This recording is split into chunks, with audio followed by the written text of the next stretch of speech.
नमस्कार दोस्तों, आज इस वीडियो में क्लास 9th मैथ प्रश्नावली 7.2 त्रिभुज के प्रश्न 8 को सॉल्व करेंगे दोस्तों। इसके पहले के वीडियो बना दिए हैं, नहीं देखेंगे तो प्लेलिस्ट में डाल दिए हैं, वहां जाकर वीडियो को देख लें। चलिए दोस्तों, देखिए प्रश्न 8 क्या कर रहा है। देखिए, दर्शाइए कि किसी समबाहु त्रिभुज का प्रत्येक कोण 60 अंश होता है। ठीक दोस्तों, देखिए समबाहु त्रिभुज, पहली बात, जिसकी सभी भुजाएं बराबर हों उसे क्या कहते हैं दोस्तों? समबाहु त्रिभुज कहते हैं। इस तरह से देखिए समबाहु त्रिभुज बनेगा।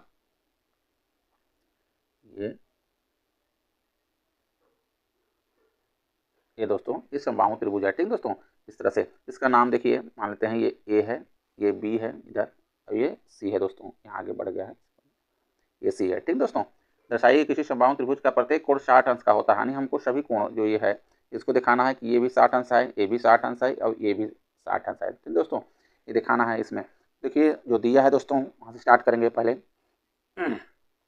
देखिए दिया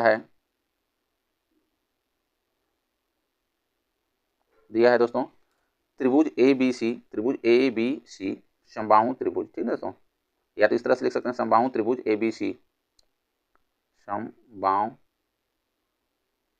त्रिभुज ए बी सी दिया। ठीक दोस्तों, देखिए अगर समबाहु त्रिभुज है तो इसकी सभी भुजाएं क्या हैं दोस्तों? सब बराबर हैं। इधर के भी, इधर के भी, इधर के भी, ये सब क्या हैं? बराबर हैं दोस्तों। इसको दिखा देंगे। देखिए ए बी बराबर ए सी, यानी हो जाएगा, देखिए ए बी बराबर ए सी बराबर बी सी, ये सब दोस्तों बराबर होंगी। ठीक ना। अब देखिए हमको क्या सिद्ध करना है? प्रत्येक कोण 60 अंश का होता है। ठीक ना, ये देखिए हमको सिद्ध करना, यानी बताना है, ज्ञात करना है दोस्तों। इसमें लिखेंगे ज्ञात करना है, ज्ञात करना है। क्या ज्ञात करना है दोस्तों? प्रत्येक कोण 60 अंश का होता है। प्रत्येक कोण 60 अंश का होता है। ठीक है, ये ज्ञात करना है। कहने का मतलब है कि angle A, angle B, angle C सभी क्या है? 60 अंश का, यानी बराबर। ठीक दोस्तों, एंगल ए बराबर एंगल बी बराबर एंगल सी बराबर 60 अंश, ये हमको देखिए बताना है दोस्तों। ठीक ना। अब देखिए उपपत्ति में चलेंगे। उपपत्ति देखिए त्रिभुज ए बी सी में ध्यान दीजिएगा दोस्तों, क्योंकि देखिए अगर द्विबाहु त्रिभुज रहे, ठीक है दोस्तों, मान लें ये भुजा बराबर नहीं है, अगर द्विबाहु त्रिभुज ए बी और बी सी ये दो भुजा बराबर हैं दोस्तों, इसके सामने के दोनों कोण क्या होते हैं? बराबर होते हैं। ठीक है दोस्तों, यानी बराबर भुजाओं के सामने के कोण बराबर होते हैं दोस्तों। ठीक ना, समद्विबाहु त्रिभुज में। तो इसमें देखिए त्रिभुज ए बी सी में चलेंगे। पहले देखिए त्रिभुज ए बी सी में एक बार देखिए इस ये भुजा लेके चलेंगे बराबर, उसके बाद फिर एक भुजा ए और ये भुजा लेके बराबर चलेंगे। ठीक है दोस्तों, त्रिभुज ए बी सी में देखिए ए बी बराबर कितना है? बी सी है दोस्तों, यहाँ पे देखिए। ठीक है, ए बी बराबर बी सी कह सकते हैं, या ए बी बराबर ए सी भी कह सकते हैं दोस्तों। ठीक है, ए बी बराबर बी सी लेके चल रहे हैं। देखिए ए बी बराबर बी सी ये है। ठीक दोस्तों, इसमें जब ये बराबर है तो ठीक दोस्तों, तो समद्विबाहु त्रिभुज हो जाएगा। ठीक दोस्तों, यहाँ पे लिखेंगे समद्विबाहु त्रिभुज, समद्विबाहु त्रिभुज की बराबर भुजाओं के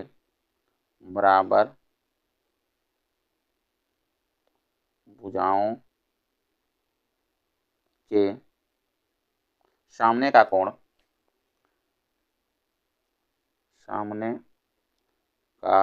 कोण बराबर होता है।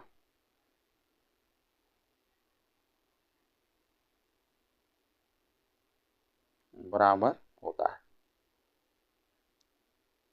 ठीक दोस्तों, देखिए जब बराबर होगा, क्योंकि देखिए ए बी और बी सी को लेकर चलेंगे दोस्तों, तो ये अगर बराबर है तो इसके सामने कोण ये, यानी ये और ये बराबर होंगे। ठीक दोस्तों, इस एंगल को कहेंगे B A C.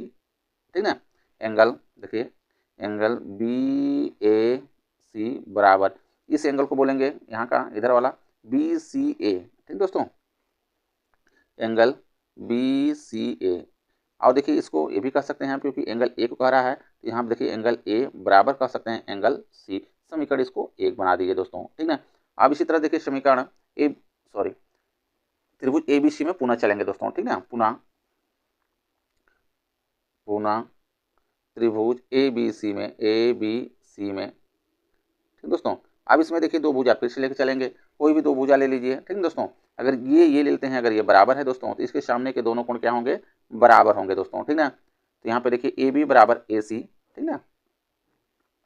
A B बराबर ए सी है तो देखिए अगर ये है तो इसमें क्या हो जाएगा दोस्तों, समद्विबाहु त्रिभुज के बराबर भुजाओं के सामने का कोण बराबर होता है दोस्तों, ठीक है। यही फिर से हम लिख लेंगे, समद्विबाहु त्रिभुज के बराबर भुजाओं के सामने का कोण बराबर होता है दोस्तों।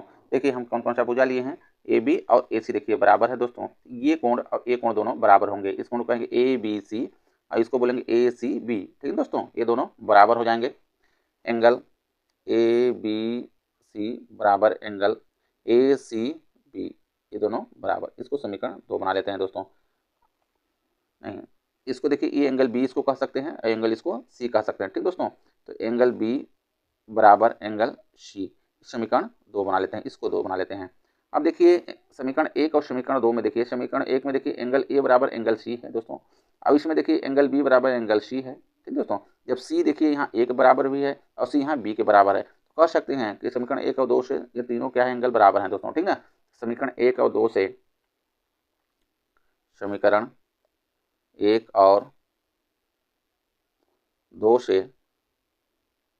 एंगल ए बराबर एंगल बी बराबर एंगल सी, ये तीनों क्या होंगे दोस्तों, बराबर होंगे, ठीक ना। इसको समीकरण 3 बना लेते हैं। आप देखिए यहाँ पे हमको देखिए जो दिखाना क्या है कि सभी कोण क्या होते हैं, बराबर होते हैं, 60-60 अंश, ठीक दोस्तों। हमको ये दिखाना है तो त्रिभुज के तीनों कोणों का योग कितना होता है, 180 अंश होता है दोस्तों। सभी कोणों को हम जोड़ देंगे। त्रिभुज के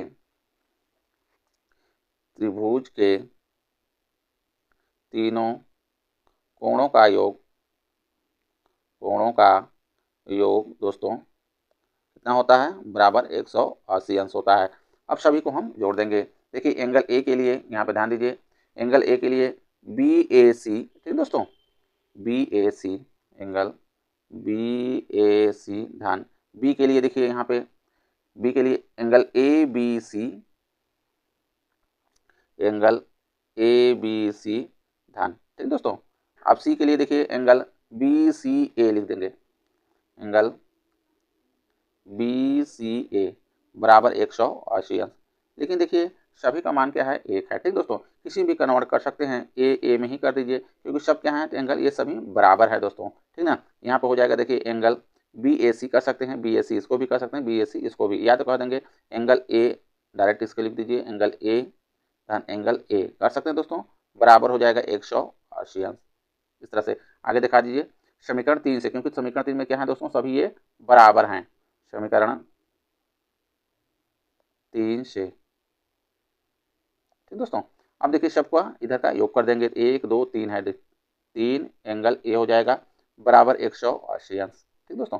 अब देखिए एंगल ए बराबर निकालेंगे, एंगल ए बराबर 180 बटे में देखिए 3 हो जाएगा, 3 6 18 0 60 आ जाएगा, ठीक दोस्तों। एंगल ए बराबर आ गया देखिए 60 अंश, ये आ गया 60 अंश। देखिए ए बी सी सभी एंगल क्या हैं दोस्तों, बराबर हैं, कह सकते हैं अतः एंगल ए बराबर एंगल बी बराबर एंगल सी बराबर देखिए 60 अंश। यही देखिए हमको बताना था दोस्तों, ठीक ना। इस तरह से इसके आगे लिख देंगे समीकरण 3 से, समीकरण 3 से, देखिए 3 से हो गया, ठीक दोस्तों। 3 में देखिए सब क्या है, बराबर हैं, तो एंगल इसका मान आ गया, तो इसका कहने का मतलब अगर ये आ गया 60 अंश तो ये भी 60 अंश होगा, ये भी 60 अंश होगा। इस तरह से सॉल्व करेंगे दोस्तों। वीडियो अच्छा लगा हो तो लाइक करें, चैनल को सब्सक्राइब कर लें। धन्यवाद।